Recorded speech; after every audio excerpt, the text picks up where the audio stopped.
Number One Cochran Sports Showdown is brought to you by Number One Cochran, Go One Better, and by Highmark Blue Cross Blue Shield. Have a greater hand in your health. We've talked about the importance of goaltending. You see how important it is in the finals here with two of the best in the game going head-to-head. But it underscores what the Penguins' biggest problem was, which was goaltending. Tristan Jarry did not do what he was supposed to do, which leads to a season of uncertainty here in the offseason. So Mark Kaboly, when you look at the Penguins, Marc-Andre Fleury, Peter DeBoer brought him up again like he might be available. Do the Penguins make a move like that? Do they stick with what they have? What do they do to get better in goal?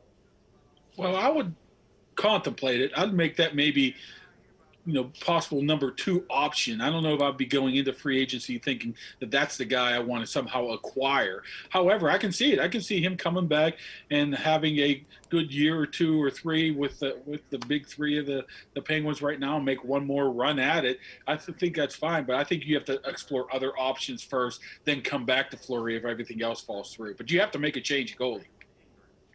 Yeah, don't underestimate Mario Lemieux's taste for nostalgia, guys. He tried bringing back Jaromir Jagr once and was spurned. I don't doubt for a second that if he thought it would improve their goaltending situation to the point where they'd be able to get past the first round of the playoffs for a change, that he wouldn't be interested in giving something up for Marc-Andre Fleury. I mean, you swap a goalie out, you can save some of that $7 million cap hit he's worth next year.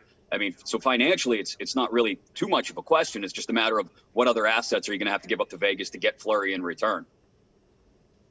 Well, the salary cap is a consideration because he's making $7 million, and you'd need Vegas to either eat money, another team in the deal to launder some money for you. I mean, it is, unless I don't know who you send him to balance the scales. Are the Knights really going to want a Marcus Pettersson or a Mike Matheson? Doubtful. I can't see those two guys, bigger contracts having any value to them. But absolutely, I'd want him back because what you've got is not good enough. If this Stanley Cup playoff has taught you anything, Bob, it's that you get what you pay for. Vasilevsky and Price are two of the highest paid goalies in the NHL, and those are the two teams left standing. And what you have are two guys with very little pedigree, very little postseason resume. And given the state of where you are with your stars, they're in your 30s, you can't afford to be patient and just keep your fingers crossed that Tristan Jarry figures it out and rebounds next year. So heck yeah, I want to trade for Marc-Andre Fleury. Yeah, be interesting to see because they definitely need help there, although they gave a vote of confidence to Tristan Jarry, but I don't know how serious that was.